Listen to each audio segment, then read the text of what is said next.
नमस्कार। इस दिल से के एपिसोड में हम जो पार्लियामेंट की पिछले 3 दिनों में बहस हुई है ऑपरेशन सिंदूर के बारे में चर्चा करेंगे। लेकिन उससे पहले कुछ बातें कहना ज़रूरी है। पहली बात यह कि जो हादसा हुआ 22 अप्रैल, जहां हमारे 26 लोग मारे गए और ऐसे लोगों से मारे गए जो पाकिस्तान से आए, और ये जो टेररिस्ट थे ये लगभग 400 किलोमीटर अंदर हिंदुस्तान जम्मू कश्मीर की टेरिटरी में आए और इनके पास AK-47 थे, इनके पास M4 कार्बाइन थे और इनके पास हेलमेट्स थे जिन पे ऊपर कैमरे लगे हुए थे। तो सवाल उठता है कि ये 400 किलोमीटर अंदर कैसे आए और किसी को पता ही नहीं चला, ये एक सवाल उठता है। दूसरा जो सवाल उठता है कि अगर इन्होंने इस तरह से बेरहमी से लोगों को मार दिया और किसी को पता भी नहीं चला, जब तक सुरक्षाकर्मी वहाँ आए तब तक वो भाग चुके थे। और अभी जब पार्लियामेंट में बहस हो रही थी तो अचानक ऐसा लगा कि वो जो 3 टेररिस्ट थे उनको बहस के दरमियान मारा गया, ताकि सत्ता पक्ष के लोग बता सकें कि देखिए हमने इनको मार दिया। दूसरा जो सवाल उठता है वो ये है कि हमारी सुरक्षा की व्यवस्था है क्या। जो सत्ता पक्ष के लोग हैं, प्रधानमंत्री जी हैं, गृह मंत्री जी हैं, वो हमेशा कहते रहे कि जम्मू कश्मीर में हमने टेररिज्म ख़त्म कर दिया। ये बात आपको याद होगा 8 नवंबर 2016 से बात कहनी शुरू हो गई, क्योंकि उस समय इन्होंने नोटबंदी का ऐलान किया और कहा कि नोटबंदी हो जाएगी तो टेररिज्म ख़त्म हो जाएगा। फिर उसके बाद उरी हुआ, सर्जिकल स्ट्राइक हुई, फिर इन्होंने वही दोहराया। फिर उसके बाद पुलवामा हुआ, फिर बालाकोट हुआ, फिर वही दोहराया, और अब ये पहलगाम में जो हादसा हुआ वही बात वो दोहरा रहे हैं। लेकिन 2016 से आज तक टेररिज्म ख़त्म नहीं हुआ, बड़ा या कमती हुआ, इसके बारे में हम चर्चा करेंगे। दूसरी बात जो मैं कहना चाहता हूँ कि यहाँ जो सरकार है वो केंद्र की सरकार है, और केंद्र की सरकार होते हुए सारा सिस्टम सेंट्रलाइज्ड रहता है, मतलब कि सारा अख्तियार लेफ्टिनेंट गवर्नर को है। और जब सुरक्षा कर्मियों की मीटिंग होती है, सिक्योरिटी की मीटिंग होती है, तो उस समय जो हमारी सरकार है वहाँ, जम्मू कश्मीर की सरकार, उमर अब्दुल्ला की सरकार, उसको कॉन्फिडेंस में नहीं लिया जाता, उनको उन मीटिंग में बुलाया भी नहीं जाता। तो मतलब यह है कि जो इन्फॉर्मेशन आती है वो तो जनता से आती है ना, तो आप जनता से बात नहीं करोगे, सरकार को कॉन्फिडेंस में नहीं लोगे, तो लेफ्टिनेंट गवर्नर साहब को पता कैसे चलेगा कि वहाँ सुरक्षित जम्मू कश्मीर के लोग हैं या नहीं। एक दूसरा सवाल ये उठता है। और तीसरा सवाल ये उठता है, वो ज़्यादा गंभीर सवाल है कि जो हमने ऑपरेशन सिंदूर किया, क्या हम आने वाले दिनों में ऐसा ऑपरेशन दोबारा कर सकते हैं, करेंगे? अगर ऐसा ही हादसा दोबारा हुआ और करेंगे तो फिर उसका आर पार की लड़ाई होगी, और अगर होगी तो हमारी जो डिफेंस एस्टैब्लिशमेंट की प्रेपरेशन है वो कितनी है, हमारे पास कितने जहाज़ हैं, पाकिस्तान के पास कितने जहाज़ हैं। तो ये सारी बातें मेरे मन में आती हैं। लेकिन दुख की बात है कि इन बातों पे पार्लियामेंट में चर्चा नहीं हुई। सरकार ने ये नहीं बताया कि ये कैसे हुआ। विपक्ष के लोग सवाल पूछते रहे, वो जवाब देने के लिए तैयार ही नहीं थे। और किसी ने ये भी नहीं बताया, डिफेंस मिनिस्टर ख़ास उनको बताना चाहिए था कि हमारी जो सुरक्षा की व्यवस्था है, डिफेंस मिनिस्ट्री की व्यवस्था है, वो कैसी है, क्या हम तैयार हैं, अगली लड़ाई के लिए तैयार हैं? क्योंकि कहते तो हैं कि हम POK को कब्ज़ा कर लेंगे, लेकिन अब तक तो शुरुआत भी नहीं हुई। तो इन सब चीज़ों पे हम चर्चा करेंगे। हमारे पास 3 मेंबर ऑफ पार्लियामेंट हैं जिन्होंने इस चर्चा में भाग लिया, और उनके ज़रिए से हम सुनेंगे कि ये इश्यूज़ क्या क्या थे और उनके मन में सवाल क्या हैं। Sanjay ji, thank you very much for being here. आप 4 टर्म मेंबर ऑफ राज्यसभा रहे हैं और 2004 से अब तक आप कंटिन्यूअसली मेंबर ऑफ राज्यसभा हैं। 1980 में आप रिपोर्टर थे और आप ठाकरे साहब के बहुत करीब भी थे, और आपने कुछ ऐसी बातें कही पार्लियामेंट में जिसके बारे में हम बाद में बात करेंगे। But thank you very much for being here. Gaurav, knew your father so well. He was such a good friend of mine. Yes. और 3 बार वो चीफ मिनिस्टर रहे आसाम के जी। और and we are very proud of you. आपने मतलब के 3 बार आप एमपी रह चुके हो। Thank you. बीटेक आपने किया आईपी यूनिवर्सिटी से, फिर आप न्यूयॉर्क गए, वहाँ आपने वैगनर स्कूल से आपने पब्लिक एडमिनिस्ट्रेशन में डिग्री ली। 2014 में आप डिप्टी लीडर बने, उसके बाद अभी भी आप डिप्टी लीडर हो और बड़ी बेबाकी से आप अपनी बात पार्लियामेंट में रखते हो। Thank you very much for being here. Sagarika, आप तो हमारे कॉलेज से ही हैं और आपके पिता हमारे दोस्त भी थे, भास्कर जी, और आप मतलब के रोड स्कॉलर भी रहीं। रोड स्कॉलरशिप से आप ऑक्सफोर्ड गई, आपने सेंट एंटनी से एमफिल किया, मॉडलिन कॉलेज से आपने अपनी डिग्री ली इन मॉडर्न हिस्ट्री, एंड 1991 में आपने जर्नलिज्म शुरू किया। Times of India, Indian Express, Outlook, CNN, IPM, जहां आप होस्ट करती थी फेस द नेशन। आपका इंटरव्यू किया था मैंने, मेरा भी CNN इंटरव्यू बहुत बार किया था। बड़ा आप मुझे बहुत तंग करती थी। जी, जरूर करती थी। और आपने फिर किताबें भी लिखी जी। और 2 तो फिक्शन लिखी और फिर एक the most powerful prime minister Indira ji और the most popular prime minister Atal Bihari Vajpayee. और उसके बाद आपने लिखा है किताब manifesto for Indians who believe in individual freedom. आप भी बेबाकी से बात करती हैं पार्लियामेंट में, तो thank you very much for being here. Sanjay, ये बताओ कि इस चर्चा में केवल तू मैं हुआ, ये सही है कि गलत है?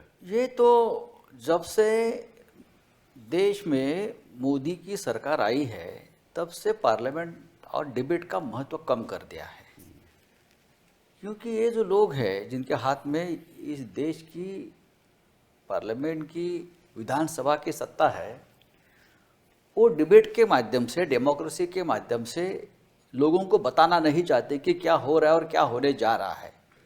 जो हमने पहले देखा है, हमने बहुत से सरकारें देखी है, अटल जी की भी देखी है, उससे पहले राव साहब की भी देखी, हम यहाँ थे। नरेंद्र मोदी ये कभी भी अच्छे पार्लियामेंटेरियन नहीं थे। पार्लियामेंट से डरने वाले जो लोग हैं वो कभी देश का नेतृत्व ठीक से नहीं कर पाते, वो हमेशा यहाँ वहाँ भागते हैं, वैसे मोदी जी भागते हैं।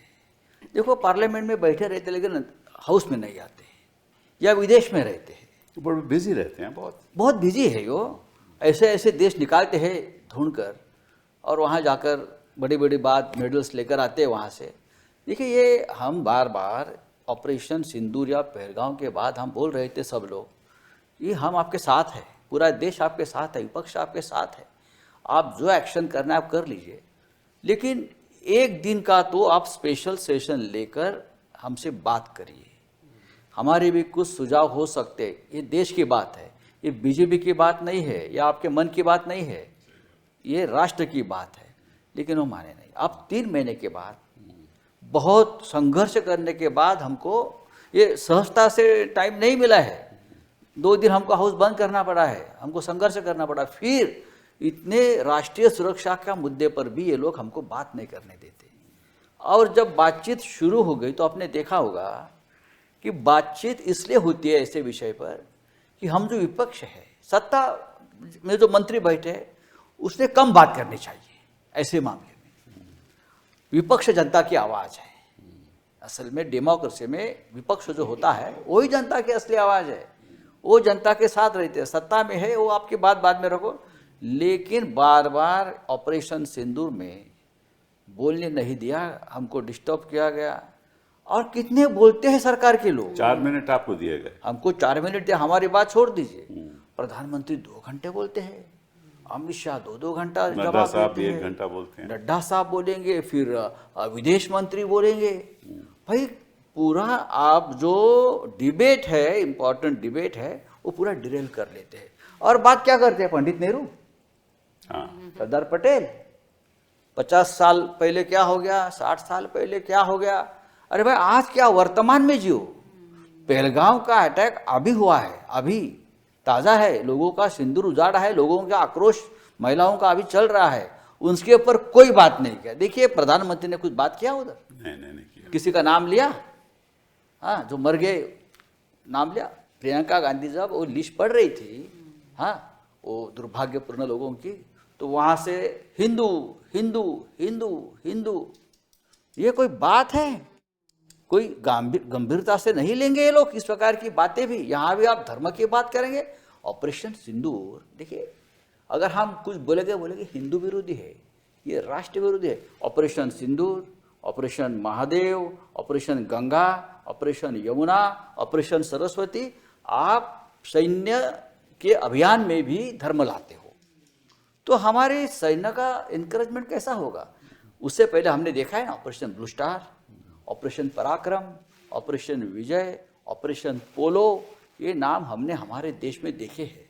और बहुत सीक्रेट ऑपरेशन होते थे। जी हाँ, पंडित नेहरू ने किया है, इंदिरा जी ने किया है, जैसे कि श्रीलंका में राजीव जी ने किया है military operation, operation blue star. उस ऑपरेशन ब्लू स्टार, उसमें धर्म को नहीं लाया है, बिल्कुल सही।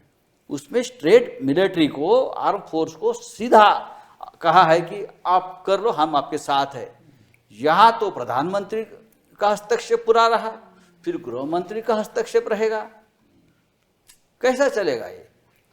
क्या कहा हमारे आर्मी चीफ ने बाद में, वो एक उसका बयान सुना मैं, ऑपरेशन सिंदूर के बाद वो कहते हैं कि हमको इजाजत नहीं दी गई, इजाजत नहीं दी। इजाजत नहीं दी और आत्मनिर्भर होने की जरूरत है। वेपन्स हो या और कुछ हो, क्या बनता है हमारे पास मुझे बताइए। राफेल बाहर से आएगा, कोई रशिया से और विमान आ जाएंगे, ठीक है 10-11 साल आपके हाथ में है, उससे पहले 6 साल अटल जी के हाथ में सत्ता थी, फिर आपने क्या किया?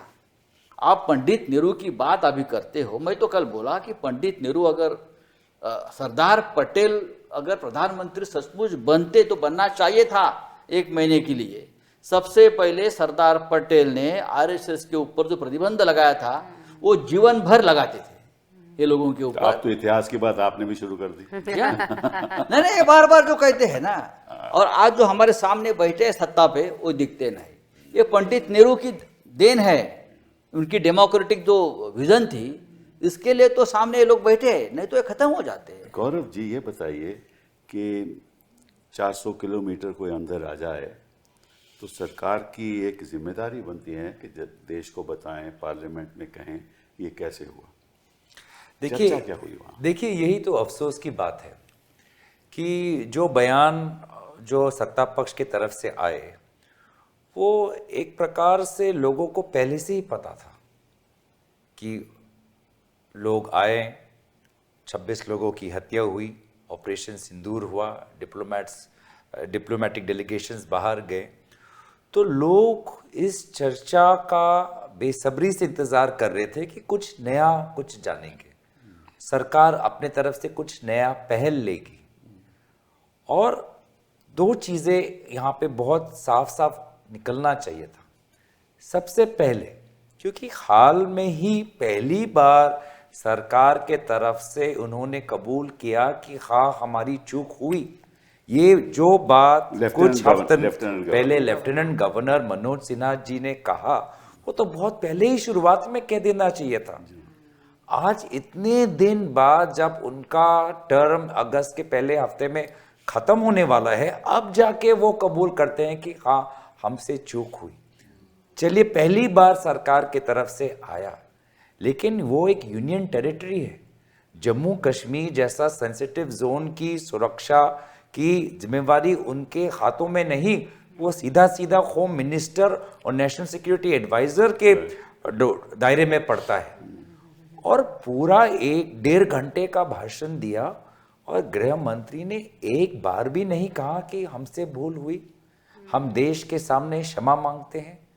हम कुछ हफ्ते पहले वहाँ पर हमने सिक्योरिटी की रिव्यू की, हमें ये जानकारी नहीं मिली, ये हमने चूक निकाला। क्या सीखा आपने, क्या सबक सीखा आपने?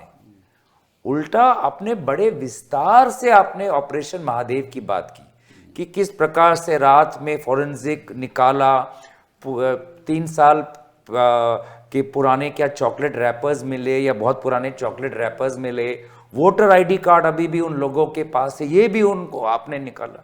तो आपने बहुत व्यापक रूप से ऑपरेशन महादेव तो आपने समझाया, लेकिन उसी व्यापक रूप से आपको नहीं समझाना चाहिए था कि कैसे ये लोग घुसे, कैसे ये लोग लापता थे, कैसे वो लोग वहां पहुंचे, कैसे आपके सिक्योरिटी व्यवस्था में टेररिस्ट अपने जेब में वोटर आईडी कार्ड है, चॉकलेट के रैपर वोटर है, आईडी कार्ड सब सब उनके पास। आइडेंटिफिकेशन हो जाए, जल्दी से खुद खुद पता पता चल जाए। तो एक रात में ही जिस दिन चर्चा शुरू हुई आपने ये बताया, लेकिन आपने ना ये बताया, ना आपने क्षमा मांगी, ना नैतिक जिम्मेवारी ली। जितना साहस एलजी साहब ने किया उतना साहस देश के गृह मंत्री के पास नहीं। और वे गृह मंत्री जिसके समय में उरी हुआ जो बहुत ही घातक था, वे गृह मंत्री जिसके समय में पुलवामा हुआ जो बहुत ही दर्दनाक था हुआ, और वे गृह मंत्री जिसके समय में पहलगाम हुआ जो हमने जो दहशत जिसका दहशत आज भी हम अनुभव कर रहे। आप में एक शब्द भी आप क्षमा मांगने में आप इतनी साहस नहीं क्या? और राज्यसभा में क्या बोले, निपटा दूंगा। अरे 26 लोग निपट गए, आपका जिम्मेवारी था, आपको निपटाने का शब्द भी ठीक नहीं, पूरा गलत। और किस संदर्भ में? गृह मंत्री को शोभा नहीं देता राज्यसभा पार्लियामेंट के इन हाउस।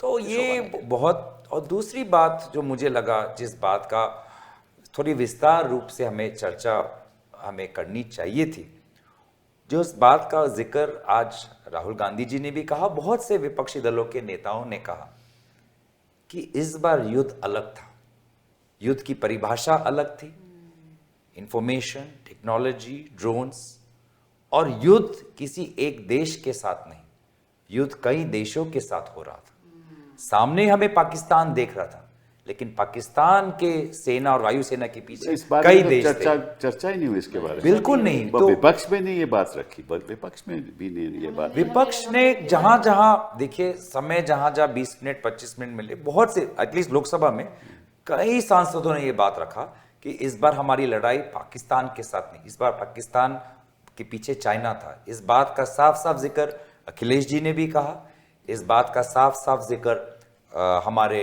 राहुल गांधी जी ने भी कहा, और मैंने भी अपने भाषण में, जो lieutenant general Rahul deputy chief of staff Rahul Sinha हैं, जिन्होंने फिक्की में यह बात कही, उन्होंने खुद कहा कि चाइना पाकिस्तान के एयरफोर्स को बहुत सूचनाएं दे रही थी। ये बात हमारे भारतीय सेना के बड़े अफसर कह रहे हैं। लेकिन डिफेंस मिनिस्टर को बताना चाहिए था कि हमारी जो सेना की व्यवस्था है इतनी मजबूत है कि आने वाले दिनों में वो चाइना और पाकिस्तान के साथ मुकाबला कर सकते हैं। कितने हम आत्मनिर्भर हैं, इस प्रकार के बात इस बारे में तो चर्चा होनी चाहिए। देखिए, यही तो एक जो मैंने शुरुआत में कहा, सदन में सत्ता पक्ष का काम होता है कि वो जनता के हित में कार्यक्रम ले, और विपक्ष का कर्तव्य होता है कि हम जनता के हित में सवाल पूछें।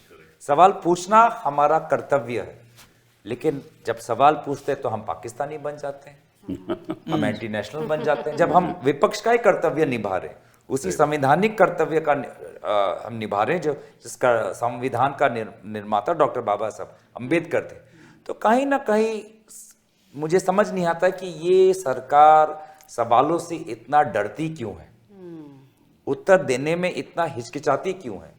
क्योंकि देश में तो धैर्य है सच्चाई सुनने का, लेकिन सरकार के पास उनकी जो मानसिक सोच है कि ताकत का मतलब ये है कि हम सवाल उठने ही नहीं देंगे। ताकत का मतलब ये नहीं, ताकत का मतलब है कि जहां चूक हुई आप उससे सीखेंगे और आगे बढ़ेंगे। मैं आपसे पूछना चाहता हूं शाकिरा जी के, जो इंटेलिजेंस सिस्टम होता है वो जब तक आप जनता के बीच में जाके इंफॉर्मेशन नहीं लोगे तब तक आपको इंफॉर्मेशन पहुंचेगी नहीं। बिल्कुल ठीक है ना। बिल्कुल। अच्छा, ये जो सिस्टम इनका है ये पूरा सेंट्रलाइज्ड है। 8 अप्रैल को गृह मंत्री जी जम्मू कश्मीर पहुंचे और उन्होंने एक सिक्योरिटी की मीटिंग की जिसमें इंटेलिजेंस और सिक्योरिटी की व्यवस्था का उन्होंने चर्चा की लेफ्टिनेंट गवर्नर के साथ। उसमें इन्होंने उमर अब्दुल्ला को नहीं बुलाया। इनफैक्ट जो मुझे जानकारी है कि कोई भी सिक्योरिटी मीटिंग हो उसमें उमर अब्दुल्ला को बुलाया नहीं जाता। दूसरी बात, जो इन्फॉर्मेशन आती है वो जनता द्वारा आती है सरकार के पास। अच्छा, आप Soft जनता को, intelligence। हाँ, जनता को आप दरकिनार कर दोगे, जनता के साथ बातचीत नहीं जानकारी करोगे, कहाँ से आप आएगी? जम्मू कश्मीर के लोगों को, स्टूडेंट्स को बाहर जाकर मारोगे, उनको जलील करोगे और इंटरनेट बंद कर दोगे और ऐसी व्यवस्था पैदा कर दोगे कि जो अस्पताल नहीं पहुंच पाए। जब 370 हुआ तो जो कॉन्फिडेंस लोगों का है वो ख़त्म हो जाता है, और अगर कॉन्फिडेंस ख़त्म हो जाए तो वो फिर आपको कोई इन्फॉर्मेशन नहीं देंगे, क्योंकि सोचते हैं इन्फॉर्मेशन देंगे तो हमें ही सोचेंगे ये टेररिस्ट है। तो ये एक सबसे बड़ी प्रॉब्लम है। क्या आप इससे सहमत हैं? बहुत बड़ी प्रॉब्लम है कपिल जी। और सबसे पहले ये इसका आंसर देने से पहले मैं थोड़ा संजय जी की बात दोहराऊंगी कि हमारा जो संसदीय लोकतंत्र है, ये इसमें पार्लियामेंट जो होता है ये विपक्ष का घर है। विपक्ष पार्लियामेंट में बोलता है और सत्ता पक्ष पार्लियामेंट में नहीं बोलते हैं।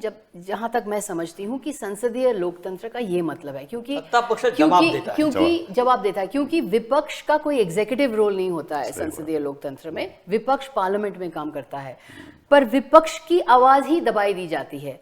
और ये मैं कहूँगी एक पत्रकार होने के नाते कि ये सरकार अपनी इमेज और अपनी मीडिया नैरेटिव और इमेज मैनेजमेंट और मीडिया मैनेजमेंट में इतनी फंसी हुई है कि ये सच्चाई का सामना नहीं कर पा रही है, ये सच्चाई को एक्सेप्ट नहीं कर पाती है, क्योंकि इनका सबसे बड़ा मकसद है अपना मीडिया मैनेजमेंट करना, नैरेटिव मैनेज करना, इमेज मैनेज करना, अपना इमेज को सही करना, यही है उनका मकसद।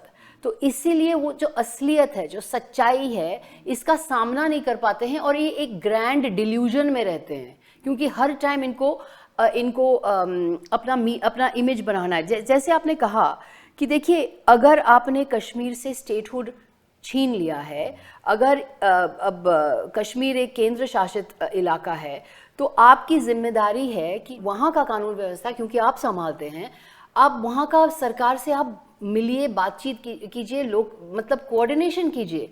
जैसे आपने ठीक कहा कि उमर अब्दुल्ला को एक साइड में रखते हैं, उमर अब्दुल्ला, पुलिस का कंट्रोल इनके पास है। और देखिए, इतनी बड़ी सुरक्षा की चूक कि वहाँ हजार लोग जाते हैं बैसरान मैदान में, और आप उस बैसरान मैदान में कोई फोर्स नहीं रखा, आपको पता ही नहीं है कि वहाँ टेररिस्ट हैं। और गृह मंत्री ने सर्वदलीय बैठक को मिसलीड किया, कहा कि उन्हें पता ही नहीं था, कि प्रशासन को पता ही नहीं था कि टूरिस्ट वहां बैसरान मेडो में गए हैं। और फिर उसने गृह मंत्री ने ये मिसलीड किया कह के कि उनको पुलिस परमिशन की जरूरत थी, वो पुलिस परमिशन के बगैर वहां चले गए, जब ये सरासर असत्य है।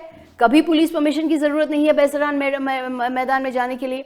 तो यही मैं कह रही हूँ। और जैसे गौरव जी ने कहा कि भाई 26/11 के बाद चीफ मिनिस्टर ने इस्तीफा दिया, गृह मंत्री ने इस्तीफा दिया, इस सरकार क्यों किसी की जवाबदेही नहीं कर सकती है और कोई दायित्व नहीं ले सकती है? कपिल जी, मुझे लगा प्रेसिडेंट का इस्तीफा नहीं हुआ, ये तो कहीं बात है। और मुझे ये जो बहस में, ये जो चर्चा हुई है सदन में, मुझे लगा कि ये अपना दायित्व को स्वीकार ही नहीं करना चाहते हैं। सब दोषी हैं, हम विपक्ष दोषी है, जवाहरलाल नेहरू दोषी है, पर इनके पास कोई दोष नहीं है। क्या फर्क पड़ता अगर गृह मंत्री हाथ जोड़कर कहते कि मुझे माफ कर दीजिए? बड़ा फर्क पड़ता। आप कैसे कहती हैं क्या फर्क पड़ता?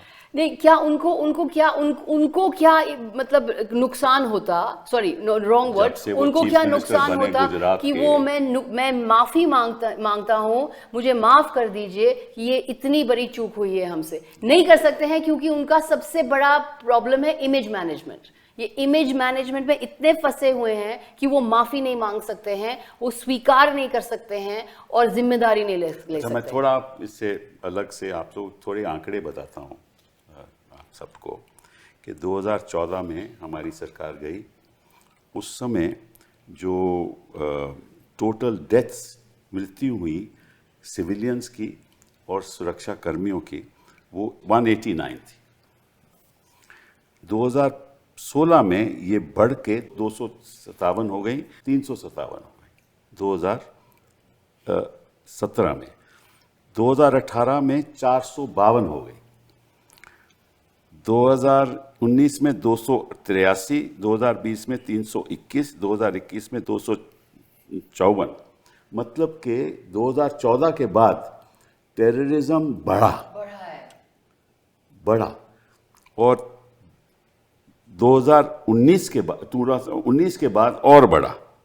इसका क्या मतलब है कि ना 370, ना पुलवामा के बाद बालाकोट, ना सर्जिकल स्ट्राइक्स का कोई असर कुछ पड़ा। काम नहीं करा क्या? और ये योज कहते हैं और जनता में जाकर कि कश्मीर नॉर्मल है। नॉर्मल है, वहाँ टेररिज्म हमने खत्म कर दिया, और आंकड़े कुछ और बताते हैं। बात ऐसी है कि जब बालाकोट में सर्जिकल स्ट्राइक किया तो ये लोग क्या बोल रहे थे, अब पाकिस्तान की कमर तोड़ दी, बिल्कुल बिल्कुल, अब पाकिस्तान कभी उठेगा नहीं, जी हाँ, पाकिस्तान के टेररिज्म का अड्डा हमने पूरा उध्वस्त कर दिया। फिर बिल्कुल नहीं हो गया। ये जो आंकड़े आप बता रहे हैं ना, ये आंकड़े बताते हैं कि पाकिस्तान की कमर ये लोग नहीं तोड़ पा रहे हैं, क्योंकि डरपोक लोग हैं, जो करना चाहिए वो नहीं कर रहे हैं।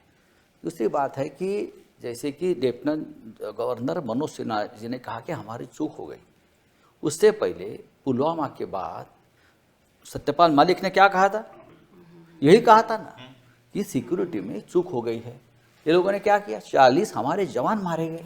सत्यपाल मलिक जी ने, सॉरी मैं इंटरप्ट कर रही हूँ, Yes. सत्यपाल मलिक जी ने इंटरव्यू में एक बहुत इंटरेस्टिंग बात कही। हाँ। उन्होंने कहा कि जब पुलवामा की घटना घटी उस समय मोदी जी कोई वाइल्ड लाइफ शूट पे जिम थे, कॉर्बेट में थे। जिम कॉर्बेट में जिम थे, कॉर्बेट। वो बेयर Shooting ग्रिल्स कर के रहे साथ। Netflix। और सत्यपाल मलिक जी नरेंद्र मोदी को फोन करके उन्होंने बोला कि ये हुआ है, और मोदी जी ने सत्यपाल मलिक को कहा कि सबसे पहले एक बिल्कुल चुप हो जाओ, कुछ नहीं बोलना है, किसी को कुछ नहीं बोलना है।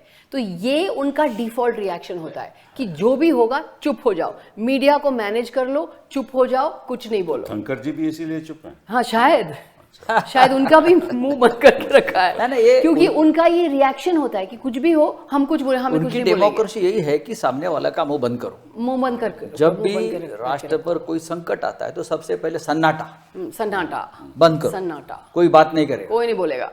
कोई बोलेगा तो नहीं तो ईडी भेज देंगे। ईडी और भेज अगर देंगे, पूछोगे तो देशद्रोही हो। देशद्रोही हो, और या अब ये anti-national हो। कमर तोड़ गई। अभी भी क्या, ऑपरेशन सिंदूर के बाद ये लोगों ने क्या किया, घर घर में सिंदूर इवेंट शुरू किया। घर घर में सिंदूर। लोगों ने विरोध किया। नहीं, हमने देखिए विरोध किया, महिला ममता जी ने कहा, महिला- सबने महिला कहा, होने के नाते ये क्या राजनीति है, घर घर में सिंदूर है, ये लोग भेजे नहीं, और जो महिला देखिए ये सिंदूर ये सब महिलाओं के हस्बैंड बन गए। हाँ, और क्या। नहीं ये तो एक मतलब हैरेसमेंट की तरह हो गया Harassment ना। की तरह था, देख, torture एक तरह से जब सिंदूर महिलाओं के ऊपर लगता है तो ये हस्बैंड नहीं, लगाते हैं। किस बात तो कोई की गैर आदमी आके राजनीति कैसे सिंदूर करनी लगा चाहिए, देगा? ये भी उनको पता नहीं है। हम्म। हाँ, घर घर में सिंदूर, घर घर में सिंदूर, क्या तमाशा बना के रखा था ये लोगों ने।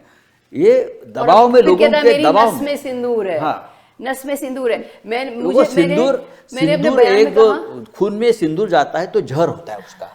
मैंने अपने बयान में कहा कि आपके नस में सिंदूर नहीं है, आपके नस में सिर्फ इमेज मैनेजमेंट है। हाँ, ये बताओ कि ये आप कह रहे हैं कि हमारी बड़ी उपलब्धि है, ऑपरेशन के बाद पाकिस्तान को ये पता चल गया कि every such incident will be treated as a act of war.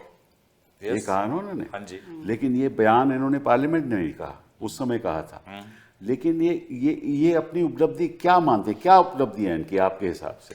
देखिए, इसमें मुझे लगता है कि वास्तविक सच्चाई ये है कि उरी के बाद भी आतंकवाद खत्म नहीं हुआ, बालाकोट के बाद भी आतंकवाद खत्म नहीं हुआ, और शायद ऑपरेशन सिंदूर के बाद भी आतंकवाद मैं खत्म आपको नहीं बताना चाहता हूं, आतंकवाद नहीं खत्म होगा।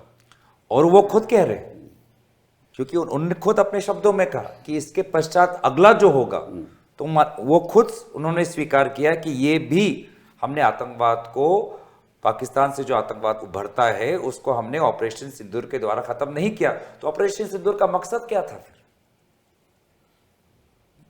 आज जिस प्रकार से देश एकजुट था, जिस प्रकार से सारे राजनीतिक दल एकजुट थे, अगर ये सरकार एक निर्णायक करारा हार पाकिस्तान को देना चाहती थी, उसको सेना को देना चाहती थी, तो देश का राजनीतिक समर्थन रहता, पर इस मौके को उन्होंने गवाया।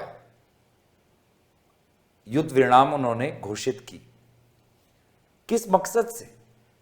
क्योंकि आतंकवाद तो खत्म नहीं हुआ, तो किस मकसद से, क्या परिस्थितियां थी जिसके कारण युद्ध विराम हुआ, हम नहीं कह सकते, क्योंकि आतंकवाद तो नहीं खत्म हो रहा। उसके पश्चात उल्टा जो पाकिस्तान, इस आतंकवादियों के पीछे कौन है? पाकिस्तानी सेना है। उसके इतना डिप्लोमेसी करने के पश्चात दुनिया के हर कोने में हमारे सांसद गए, और नतीजा क्या हुआ कि पाकिस्तानी चीफ आज राष्ट्रपति ट्रंप के साथ बैठते हैं। आज वर्तमान में अमेरिका की सरकार पाकिस्तान में क्रूड ऑयल, कच्चे तेल का निवेश करना चाहते हैं। दुनिया भर के देश आज पाकिस्तान के साथ डिप्लोमेसी कर रहे हैं। IMF, वर्ल्ड बैंक, ADB, जिसमें हर देशों का एक भूमिका है, वो पाकिस्तान को आर्थिक सहायता देते हैं। तो क्या मकसद हुआ? ना हमने पाकिस्तान को आइसोलेट कर पाए, ना हम टेररिज्म को खत्म कर पाए, ना हम पाकिस्तानी सेना की कमर तोड़ पाए। तो इसीलिए कहीं ना कहीं, हाँ, नैरेटिव मैनेजमेंट उनकी खासियत है, लेकिन वो इस वास्तविक में देश को ये नहीं बता पा रहे कि ऑपरेशन सिंदूर का क्या मकसद था। अगर आतंकवाद खत्म करने का मकसद था, लेकिन नहीं हुआ, ये खुद वो कह रहे हैं, क्योंकि वो खुद कहते हैं कि ऑपरेशन सिंदूर खत्म नहीं हुआ, चल रहा है। नहीं, लेकिन ये संजय जी इस बात तो मेरे साथ मानेंगे कि जो अमित शाह जी, उन्होंने राज्यसभा में ये कहा टेररिस्ट हैं वो खत्म हो गए, ये कहा ना उसने। अच्छा, मैं पूछना चाहता हूँ आप लोगों से कि जो आदमी 400 किलोमीटर, जो टेररिस्ट 400 किलोमीटर अंदर आ जाए, तो बिना लोकल सपोर्ट के तो अंदर नहीं आ सकता। कैसे हो सकता है? और ये जो ग्रुप है TRF, कैसा गृह मंत्री है, कैसे बात कह सकते हैं? देखिए, ये जो गृह मंत्री, इस ग्रुप के बारे में, ये जो TRF का ग्रुप है, ये तो आज नहीं जन्म हुआ है, ये 2019 से सक्रिय है। 23 और 24 में इन्होंने आतंक फैलाया है, लोगों को मारा है। और ये जो पहलगाम जैसा ऑपरेशन है, जिसमें सैटेलाइट का इंफॉर्मेशन चाहिए, वो यूनिफॉर्म चाहिए, गन्स वहां पे ले जाना है, और पहलगाम के बाद जो ये लापता थे, विदाउट एन इकोसिस्टम नहीं हो सकता। बिल्कुल, यही तो कह रहा हूँ। विदाउट इकोसिस्टम कैसे हो सकता है? तो कैसे गृह मंत्री जी ऐसी स्टेटमेंट दे सकते हैं? गृह मंत्री इस देश को फुल टाइम गृह मंत्री नहीं है, ये तो बीजेपी कार्यकर्ता हैं। फुल टाइम गृह मंत्री चाहिए। इतना बड़ा देश है, 140 करोड़ का देश है, बहुत से राज्यों में, बॉर्डर स्टेट में इस प्रकार से प्रॉब्लम्स है। ये जो गृह मंत्री है, उसका आधा समय जाता है राजनीति में। हाँ, जो समय बचा है वो जाता है सरकार को गिराने में, पार्टियां तोड़ने में, या कांग्रेस को या हम सबको गालियां देने में, या सबके कॉन्स्टिट्यूंसी में जाता है उनका समय। बचा खुचा समय में काम लगता है, जब इस प्रकार की घटना होती है तब वो दिखाता है कि मैं गृह मंत्री हूँ। लेकिन पूरी सिस्टम जो उनकी है, चाहे जम्मू कश्मीर हो, देखो जम्मू कश्मीर को पूरा राज्य का दर्जा देना जरूरी है, ये जरूरी है। और वादा भी किया था इलेक्शन से और बात है, उमर अब्दुल्ला हो या कोई और मुख्यमंत्री हो, बॉर्डर स्टेट में उसके पास पावर नहीं होगी पुलिस को आदेश देने की, तो सिक्योरिटी में बहुत बड़े लैप्स हो सकते हैं, जानकारी आएगी नहीं। देखिए, मैं और एक और बात कहूंगी कपिल जी, कि देश मजबूत कैसे होता है। देश मजबूत ऐसे होता है जब हम सांप्रदायिकता को कम करते हैं, जब सांप्रदायिकता की जो राजनीति ये कर रहे हैं, इससे क्या देश मजबूत होगा? जिस तरह से आप हिंदू मुस्लिम के बीच में आप पोलराइजेशन कर रहे हैं, जिस तरह से आप कश्मीरियों को एलिमिनेट कर रहे हैं, अटैक के बाद भी करने का कोशिश। देखिए पहलगाम के बाद क्या हुआ, कौन निकले सड़क पे? कश्मीरी निकले, और उन्होंने किया। टेररिस्ट का विरोध किया कि ऐसे कैसे हो सकता है। वो कैंडल लाइट मार्च किया उन्होंने। और आप क्या कर रहे हैं? केंद्र सरकार क्या कर रही है? केंद्र सरकार कश्मीरियों को एलियनेट कर रही है। देखिए, सिर्फ रास्ता और सेतु बनाने से काम नहीं चलेगा, आप लोगों के बीच में आपको सेतु बनाना होगा। ऐसा है कि एक पॉलिटिकल नैरेटिव क्या सेट कर रहे थे, धर्म पूछ कर मारा, तो पूरे देश में आग लगाना चाहते थे जी।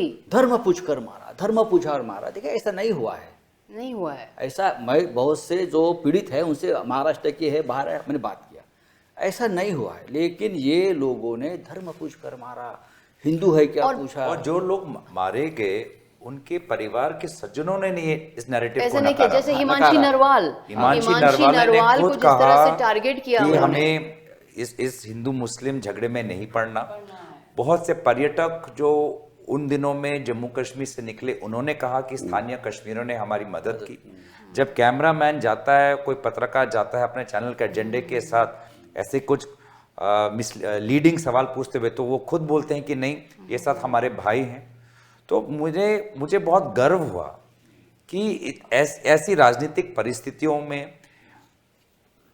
जहां पे सरकार खुद एक नैरेटिव बना रही है, एक माहौल बनाने की कोशिश कर रही है, आतंकवादियों का भी एक माहौल बनाने का कोशिश था, उस समय देश राजनीति से ऊपर उठा, सांप्रदायिकता से ऊपर उठी और बोला कि हम दर्द में हैं, हम गम में हैं, हम एकजुट हैं, हम इसका सामना भारतीय होके हम करेंगे। तो मुझे उस समय भारत की ताकत दिखाई दी, भारतीय समाज की ताकत दिखाई दी। और कहीं ना कहीं इस राजनीति का जो धीरे धीरे एक ग्रेजुअल डिक्लाइन हो रहा है, वो भी मैं देख रहा हूं।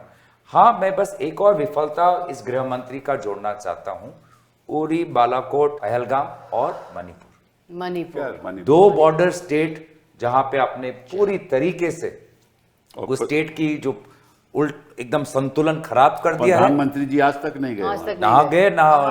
तो इसलिए मतलब वो आज किस हक से, गृह मंत्री जी कितनी देरी के बाद एक बार हक से पद में बैठे, मुझे पता नहीं। और बॉर्डर स्टेट और बॉर्डर इलाका, जो बॉर्डर में जो ग्राम है, जो बॉर्डर में जो शहर हैं, ऑपरेशन सिंदूर के टाइम पे पाकिस्तान के गोलाबारी से वो एकदम बिल्कुल सिटिंग डक्स की तरह थे।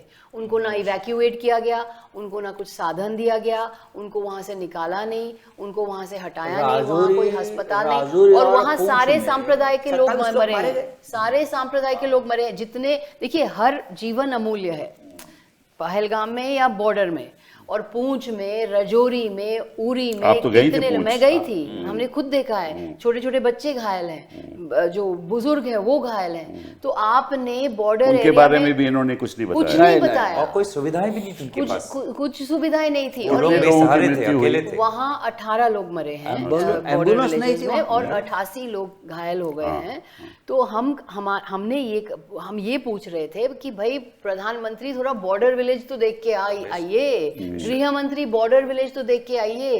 क्या वहाँ की कोई जो जान का कोई मूल्य नहीं है क्या? इसलिए मैं कहता हूं कि ये सब बातें होनी थी सदन में, और एक सदन में एक मर्यादा के साथ, एक गंभीरता के साथ, एक मैच्योरिटी के साथ ये बातें करनी थी। लेकिन लगभग 4 घंटे सत्ता पक्ष के विभिन्न मंत्रियों ने, और लगभग राज्यसभा में भी 4 घंटे उन्होंने सिर्फ पंडित नेहरू को रिपीटेशन पंडित नेहरू के कारण पहलगाम नहीं हुआ है, यूपीए सरकार के कारण पहलगाम नहीं हुआ है, सोनिया जी, डॉक्टर मनमोहन सिंह जी कारण नहीं हुआ। 26/11 का भी तो उदाहरण दिया। 26/11 के कारण पहलगाम नहीं हुआ, पहलगाम हुई है। आपने गृह मंत्री ने 8 अप्रैल को सिक्योरिटी रिव्यू की मीटिंग फेल हुआ, इसलिए ये लोग ऐसी और इस इमेज प्रकार की बिल्डिंग दहशत के फैला बारे में पाए। मैं और कुछ थोड़ा सा जो गौरव जी की बात में मैं ऐड करना चाहती हूँ कि क्योंकि ये इमेज बिल्डिंग में है और नैरेटिव मैनेजमेंट में है, जब ऑपरेशन सिंदूर शुरू हुआ उसके 12 घंटा के बाद ही हम चारों ओर पोस्टर देखे कि नरेंद्र मोदी सेना के ड्रेस में पोज कर रहे हैं, सेना के पोशाक में नरेंद्र मोदी दिखाई दिए, और चारों ओर ये फैलाया गया कि नरेंद्र मोदी जैसे जंग कर रहे थे, सेना नहीं, नरेंद्र मोदी खुद ही चर्चा का तो उसमें- मकसद ही ये था ये कि उनका इमेज बनाने के लिए, आपको उन्होंने, याद होगा तो हम तो बॉर्डर विलेज जाने का समय नहीं है, बिहार चले गए। हमदर्दी बिहार गए, सऊदी अरेबिया से वापस आके बिहार गए चुनावी सम्मेलन बिहार में। में जाकर अंग्रेजी में भाषण दिया, अंग्रेजी में भाषण अंग्रेजी दिया। में भाषण दिया उस वक्त। और चारों ओर पोस्टर लगे हुए थे नरेंद्र मोदी उस फौज की उस ड्रेस में। अच्छा, मैं इससे थोड़ा अलग होकर एक सवाल, आप ये सवाल बड़ा गंभीर सवाल है। ये जो ऑपरेशन सिंदूर था, ये रुक गया, क्यों रुका, इस पे कई सवाल उठते हैं। मैं आपको अपनी राय देता हूँ क्यों रुका। हमारे देश में हमारे पास इस समय 31 स्क्वाड्रन है एयरफोर्स के। एयरफोर्स का ऑपरेशन था। जो हमारी सैंक्शन स्ट्रेंथ है वो 42 स्क्वाड्रन की है। और इसमें जो 31 स्क्वाड्रन हैं, इसमें आपके MiG-21, आपके Miraj 2000 and MiG-29 and Jaguars, ये सारे फेज आउट हो रहे हैं। तो हमारे पास अभी कुछ ही महीनों में हमारे पास 29 स्क्वाड्रन्स रह जाएंगे 31 से। और पाकिस्तान के पास 25 स्क्वाड्रन है। हमारे पास जो जेट्स हैं वो हैं 522। पाकिस्तान के पास जेट्स हैं 450 और चाइना के पास जेट्स हैं 1300। तो इसका मतलब ये हुआ कि इनके पास जो हमारी डिफेंस एयरफोर्स है वो लगभग बराबरी का मामला। बराबरी का मामला। दूसरी बात, हमारे पास जो राफेल है, क्योंकि हमारे पास एक तो राफेल है, एक Su-30 MKI है, हाँ, वो है जो राफेल है वो 4.5 जनरेशन एयरक्राफ्ट है। लेकिन जो उनके पास एयरक्राफ्ट हैं वो J-10 हैं और J-17 हैं, ये चाइना के पास है, तो वो उसका इस्तेमाल कर सकते हैं। तो वो एक सुपीरियर एयरक्राफ्ट है या बराबरी के एयरक्राफ्ट हैं। अब चाइना अब मैन्युफैक्चर कर रहा है 5th generation aircraft called J-20। हमारा जो 5th जनरेशन एयरक्राफ्ट जो AMCA डेवलप कर रहा है और उसकी प्रोडक्शन 2035 में होगी, 2028 में और 2035 में। तब तक चीन के पास 5th जनरेशन होगा और अब वो 6th जनरेशन डेवलप कर रहे हैं। मतलब कि अगर ये लड़ाई आगे बढ़ती तो निश्चित रूप से किसी की जीत नहीं हो सकती थी, तो इनको लड़ाई कर भी नहीं सकते थे। ये बातें इनको सदन में रखनी चाहिए थी। हमारी जो व्यवस्था है एयरफोर्स की, उसके कैसे बढ़ाएं। और ये मैं नहीं कह रहा ये बात, मैं आपको अब बताता हूँ। एक बयान दिया गया एयर चीफ का, जिन्होंने कहा कि अक्टूबर 2024 में उन्होंने कहा, एयर मार्शल अमरप्रीत सिंह, और मैं कोट करता हूँ, they say that he said that the Indian air force is currently operating with 31 squadrons, the lowest since 1965. Lowest since 1965, when India was engaged in war with Pakistan. We are committed to fighting with whatever we have, while prioritizing the maintenance of current assets and ensuring personnel are properly trained. ये खुद वो कह रहे हैं। February 22 में in a Bangalore air show, they said, I am just not confident about HAL. He said and added, everything in HAL was driven by, or Karenge will happen. Then he said, at the moment we are very badly off. ये मैं नहीं कह रहा, this is again Indian Air Force Chief. At the moment we are very badly off in terms of numbers, and the numbers that have been promised are also coming a little slow. हाँ, और ये भी उसने कहा कि we need 2 fighter squadrons every year to develop our capability. ये है व्यवस्था हमारी एयरफोर्स की।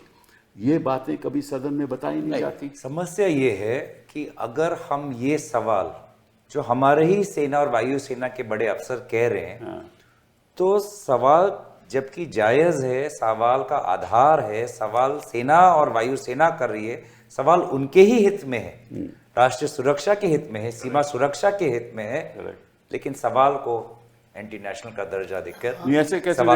ये तो एयर चीफ का बयान है। मैंने बात रखी कुछ, क्योंकि फिर मेरे पास 4 मिनट का टाइम था, मैं बोल नहीं पाया, लेकिन मैंने कुछ बातें रखी। हमको यही आज देश को समझाना है कि ये सवाल महत्वपूर्ण हैं, ये सवाल जायज हैं, और इन सवालों पर विचार सरकार को करना है, और सरकार को ना सिर्फ जनता को पर हमारे वायुसेना और सेना को भी बताना है कि आप क्या करने वाले हो, सिर्फ शब्दों के द्वारा नहीं, कार्रवाई के द्वारा। और एक चीज और, एक बहुत इंडोनेशिया में हमारे डिफेंस अटैचे ने कहा, बहुत महत्वपूर्ण बात, कि आपने जेट्स भेजे लेकिन आपने मिलिट्री टारगेट पर मारने पर पाबंदी लगाई। मतलब उनको उनके मालूम है तरफ, ना, जो वे बस ये जो मैं बता रहा हूं वो तो उनको मालूम है। उनकी तरफ एयर डिफेंस मतलब सक्रिय है, air defence is operational, you have not taken their air defence out and you are sending them in a zone where the missiles can reach, so you have put your pilots in a zone where the jets can be struck down and simultaneously telling them don't take out the single biggest threat which is the air defense. I think that was a very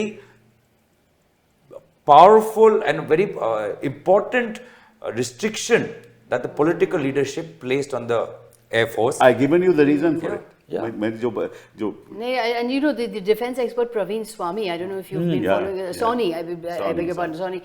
He's saying, you know, it's not going to be a two-front war, it's a single front reinforced war, because Pakistan है, पाकिस्तान के पीछे चीन है और उसके पीछे नहीं, Turkey साथ है, और उसके बाद टर्की है, and there is this thing known as, I'm saying it in English, multi-domain operation system.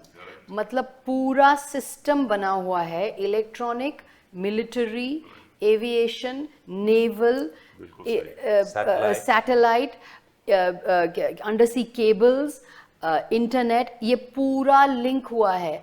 और उन्होंने जो बताया, अपने I was watching an interview, कि जो रफेल जो जा रहे थे वो देख ही नहीं पाए कि मिसाइल कहाँ से आया, क्योंकि 30 सेकंड में वो ब्लाइंड फ्लाई का किसी की ओपिनियन हुआ। पर मैं जो कह रही हूँ कि कहाँ तक गलत हो सकता है, ये हो सकता है, पर व्हाट आई एम सेइंग कि ये कहाँ तक पहुँच गया है, ये जानकारी, जो ये टेक्नोलॉजी, ये क्या हमें पता भी है कि कहाँ तक पहुँच गया है ये मल्टी। हमारी तैयारी नहीं थी, हमारी तैयारी नहीं है, हम प्रिपेयर नहीं है। अरे भाई देखो, हम तैयारी कैसे करेंगे जब इन बातों पे चर्चा ही नहीं होती, चर्चा ही नहीं, तैयारी कहाँ से, तैयारी नहीं, बजट भी नहीं दे रहे, और सामने पाकिस्तान के साथ चाइना, चाइना के पीछे टर्की, टर्की के पीछे अजरबैजान भी उनके साथ था।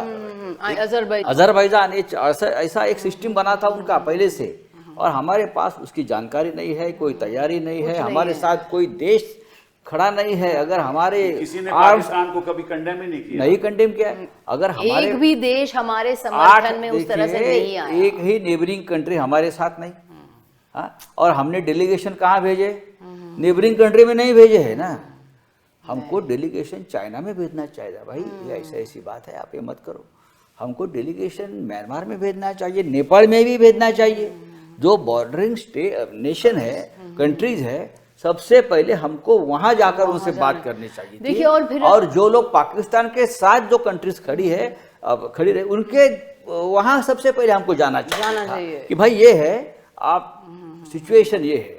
आप वो कौन से लाइब्रेरिया जब जाएंगे, कोंगो जाएंगे, टोंगो जाएंगे, उनका क्या मतलब है यहाँ। और इनके जो डॉक्ट्रिन्स हैं, यू नो द डॉक्ट्रिन्स दे प्रोपाउंड, जैसे बोल देंगे a new normal has been created, और न्यू नॉर्मल ये है कि every act of terror will be an act of war। अच्छा, ये कैसे गैर जिम्मेदारी, ये कैसे गैर जिम्मेदारी बात है कि हर कोई आतंकवाद आके वॉर कर देगा। वो तो उन्हें चर्चा पार्लियामेंट में जो कही ना, वो कहा कि हम जो व्यवस्था होगी उस समय उसके मुताबिक हम जवाब देंगे।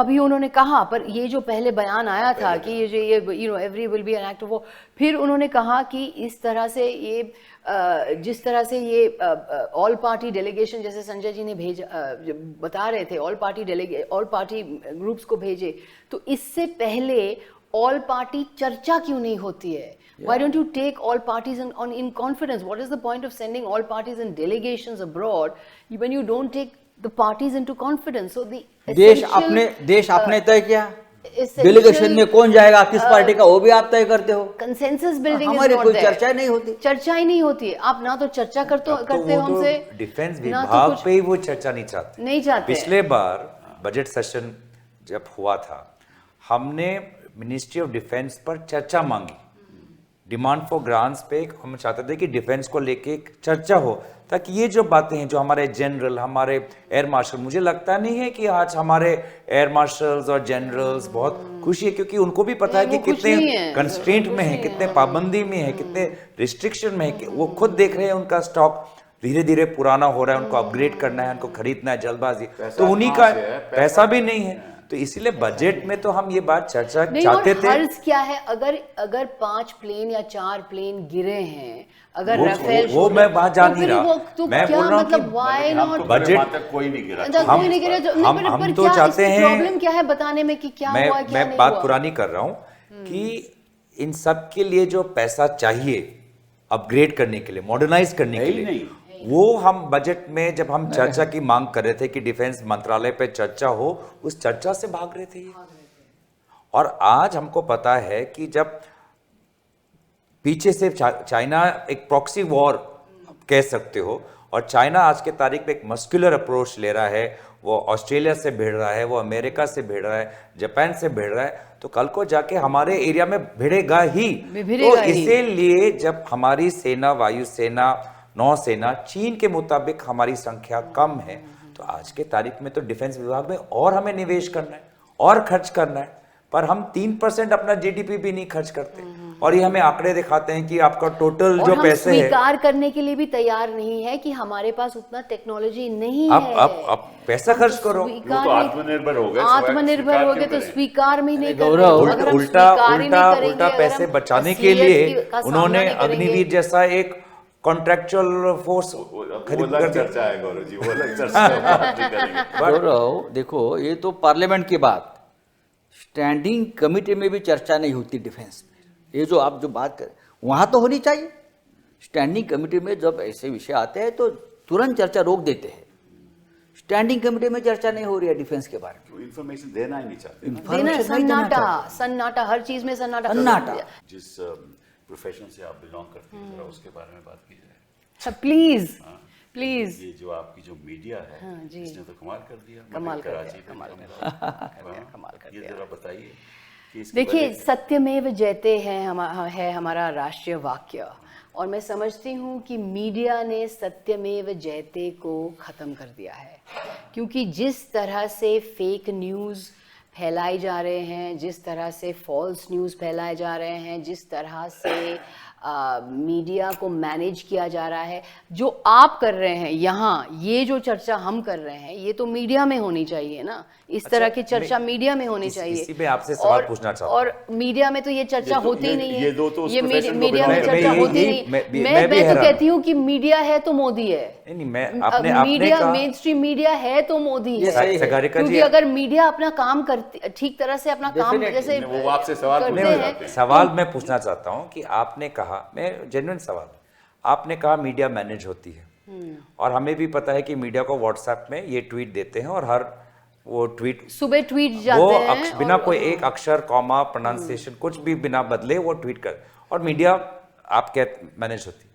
तो ये जो मीडिया ने हमको कराची पहुंचा दिया, ये मैनेज मीडिया था या मीडिया भी मैनेजमेंट के बाहर चला गया? ये थोड़ा कंफ्यूजिंग, ये बहुत अच्छा सवाल है। ये बहुत मीडिया अच्छा सवाल मैनेजमेंट है या मीडिया भी अब सब हद पार ये तो करके एकदम कल्पना के बाहर चला गया कि हम ये क्या कराची को creativity आ गया या ये भी मैनेज हमने है? लाहौर को वो देखो, बॉम्ब कर ये दिया, अब मैं हमने आपसे- पूरा मैं कराची आपसे- पोर्ट को खत्म कर दिया। मीडिया इनके बाहर नहीं चला गया, इनको पता था कि हो रहा है। किनको पता? जब ये मीडिया ये कर सरकार रहा को था, तो पता है सरकार कि को मीडिया तो में पता क्या था ना। पता था, हाँ, Headlines उनको रोका बंद नहीं, किया, बंद नहीं किया, रोका बंद नहीं, रोका नहीं। ये कहने का मतलब यह है कि मीडिया भी नहीं management से बदनाम है। ये पूरा नैरेटिव मैनेजमेंट है। अदरवाइज रोक देते। ये उसके ऊपर जो बाद में जो ये जान के करवा रहे जान थे, के करवा जनता रहे थे। में मैसेज जाना चाहिए कि The whole देखिए, idea is जिसके image कारण building, जब image सीजफायर हुआ, building, narrative building। नहीं, पर यहाँ पे मुझे media लगता है कि उनका मीडिया management। मैनेजमेंट खराब हो गया, Narrative क्योंकि management, उन्होंने media देश के management। एक्सपेक्टेशंस ऐसे बढ़ा दिए। तो जब युद्ध विराम घोषित हुआ, उस दिन तो एंकरों को चेहरा देखना चाहिए था, क्योंकि उनको तो व्हाट्सएप में कुछ और आ रहे थे, और ऐसा उनका देश का एक्सपेक्टेशन बढ़ा दिया कि जब युद्ध विराम घोषित हुआ, देश ने अपना गुस्सा, देश ने गुस्सा निकाला विक्रम मिश्री की बेटी पर। उस बेचारे का क्या कसूर? वो तो सरकार का वो देखिए, और एक और फिनोमिनन प्रचार है, वो करता एक है। और फिनोमिनन है जिसके बारे में मैं लिख रही हूँ। एक द सोशल मीडियाइजेशन ऑफ डिप्लोमेसी, मतलब अब जो हमारी जो डिप्लोमेसी है ये सोशल मीडिया ट्रोल्स तय कर रहे हैं कि कौन बॉयकॉट होंगे, किसको यहाँ से निकाला नहीं, जाएगा, आपको इसको तो ये सोशल चर्चा से मीडिया अलग है शायद। नहीं, यही मैं कह रही हूँ कि this is what is known the post truth society, और ये तय कर रहे हैं कि असलियत क्या है, सच्चाई क्या है। तो मतलब टेररिज्म खत्म नहीं होगा, ये चलता जाएगा। हमारे पास इतनी शक्ति नहीं है, वायुसेना की इतनी शक्ति नहीं है कि हम हमला करें और इस मतलब के आर पार की लड़ाई लड़ें, पाकिस्तान को ध्वस्त करें, ये हमारी शक्ति नहीं है आज के दिन, ठीक है। और फिर आने वाले दिनों में टेररिस्ट एक्टिविटी तो होगी ही होगी। तो अगर हम आक्रमण इस तरह से आगे नहीं बढ़ा सकते तो फिर क्या हमें बातचीत नहीं करनी चाहिए? लेकिन ये सवाल जो अपनी जो सुरक्षा का सवाल है, डिफेंस सिस्टम का सवाल है, एम्पावरमेंट का सवाल है, वो तो इस पे कोई चर्चा और डिफेंस सिस्टम का सवाल जो आप कह रहे हैं, मुझे तो डर है कि क्या मोदी सरकार को पता भी है कि हमारा दुश्मन क्या क्या टेक्नोलॉजी है। पता का, वो तो इलेक्शन जीतना चाहते हैं, उनका बस तो उनका मकसद केवल एक- सिर्फ क्या उनको पता भी है कि क्या टेक्नोलॉजी है, क्या वेपनरी है, क्या उनके पास किस तरह के उनके पास जहाज है, क्या उनको पता ही है? मुझे तो लगता है कि उनको पता नहीं है। पाकिस्तान एक कंगाल देश है, पाकिस्तान एक कंगाल है, घंटे में लेकिन पाकिस्तान को पाकिस्तान के खत्म पीछे कर देंगे। चीन है। लेकिन पाकिस्तान के पीछे चीन है। चाइना था। ये सरकार ने चाइना के खिलाफ एक शब्द भी नहीं अब तक बोला है। नहीं, पूरा 4 घंटे लोकसभा, 4 घंटे राज्यसभा चाइना में के चारों बारे में। मंत्रियों ने चीन को लेकर चीन को क्या बोला एक है? एक चीज भी इन्होंने जिक्र नहीं चीन का नाम ही नहीं लिया। चलिए इस पे जरा हम भी चर्चा, इतने सवाल उठ गए और जवाब नहीं है। और जब तक विपक्ष को कॉन्फिडेंस में नहीं लेंगे तब तक एक राष्ट्रीय नीति नहीं बन सकती। हम तो चाहते हैं कि ये चर्चा सदन में हो, देश को पता चले, Definitely. और हम चाहेंगे कि जो हमारी डिफेंस सिस्टम्स हैं उसमें ज़्यादा पैसा इन्वेस्ट हो, और जो भी हम दे सकते हैं नेवी को, एयरफोर्स को, अपनी आर्मी को, उतने में उनको, ताकि वो देश को सुरक्षित रखें। यही हमारा एक मकसद है। इन्हीं शब्दों के साथ बहुत बहुत धन्यवाद। Thank you. Thank you.